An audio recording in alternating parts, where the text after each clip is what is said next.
Welcome back to Ranoak, my N-gauge layout. This is the 6th video in the series, the 5 previous ones being the layout, me and my trains, animated scenery, how it works, and the running schedule. In this video I will show various aspects of scenery, with a brief cautionary tale of the hazards of DCC, and finally a parade of all the stock. So, where to start? The layout, being in the attic, which is populated by a forest of truss timbers, which although obstructive also supplies the easy support for the baseboards. From experience, it is better to have a level layout. Model trains and gradients are quite often problematical. So, I have started with a timber frame attached to the roof structure. This is covered with 6mm MDF boarding and 10mm Sandila pin board. The latter absorbs sound and is a lot easier to pin track down. The track was then laid, wired up and tested. I wanted to portray a town, Ranoak, a village, Upper Ranoak, both with their own stations, an industrial area and lots of countryside. Although it has its challenges, I do not like to see the inevitable tight curves required for model railways. So they are all hidden backstage or under hills, removable ones of course. In fact, only about 1/3 of the main tracks are visible. The necessity for removable hills became evident when the cam truck got stuck.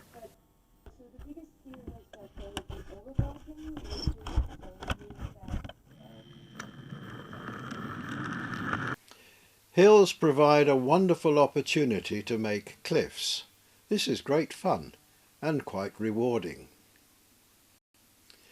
The inspiration for various scenes are Mount Pleasant in Tunbridge Wells for Ranoak Main Street, Tunbridge Station for Ranoak Town Station straddling the railway, Bodiam Castle, the Hare Castle Tunnel, the Falkirk Wheel, the Ivy House Lift Bridge, wind farms in France, and my lawnmower.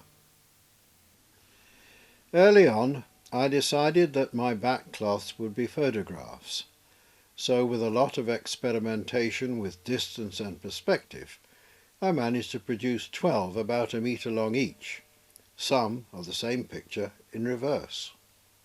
This short video shows the process of creating a panorama image by combining, in this case, 7 overlapping still images.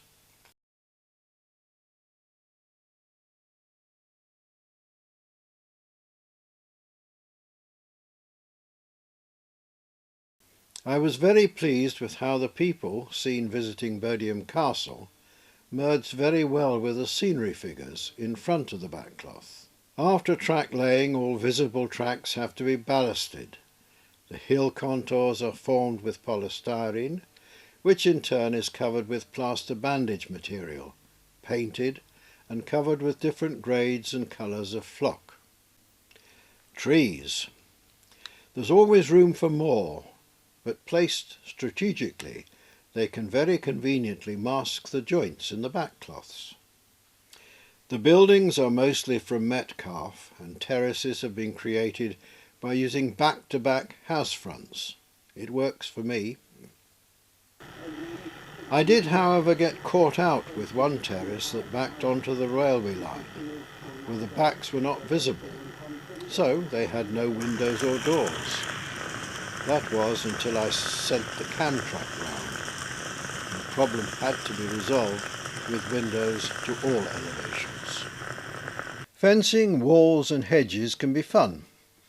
Many are off the shelf, but still require careful installation. For hedges, I use green pan scrubbers cut into small strips and coated with flock. There's also quite a lot of chain link.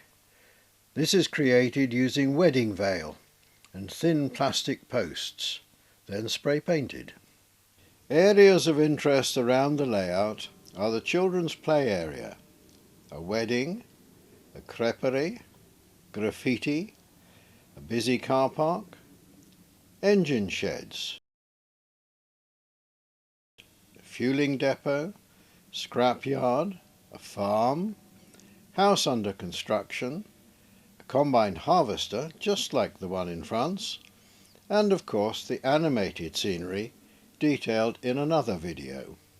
The layout would not be complete without some people, including me, and of course bikes, cars and Herbie, not to mention the wildlife, horses, sheep, pigs and swans, followed by a little bit of what comes naturally, and finally some commercial vehicles. Scenery is there to produce a degree of authenticity, and it is therefore gratifying that several people who have seen this clip said that they thought it did look real.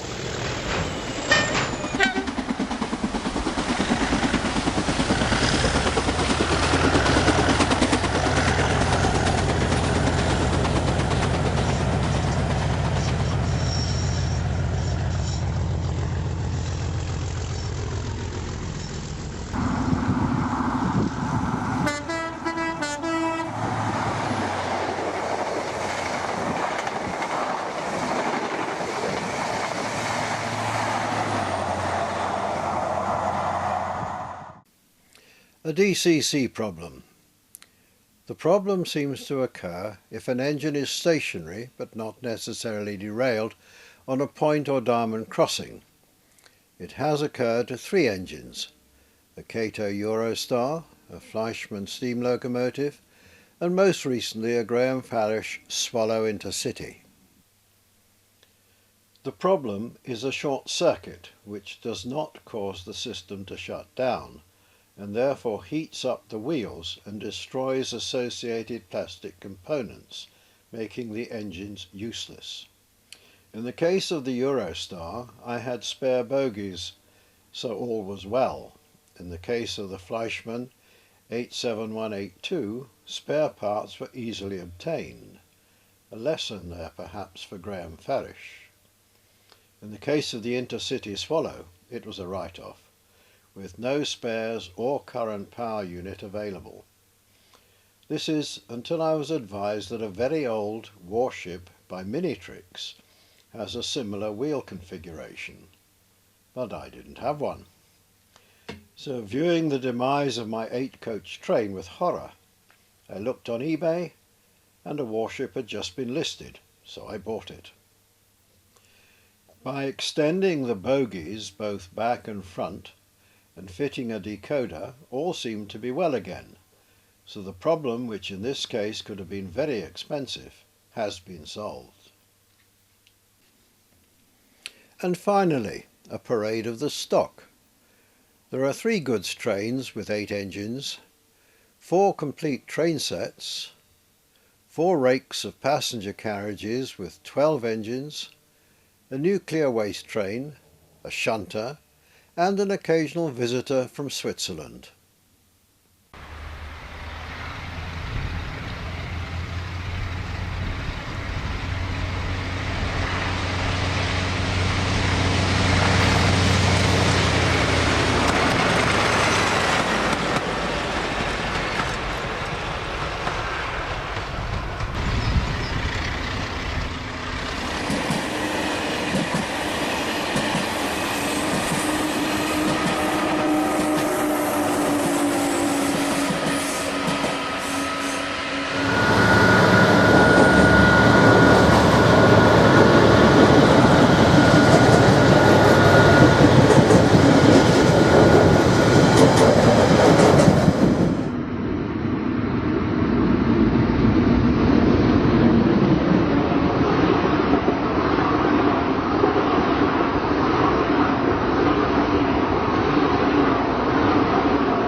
come and show us the tune.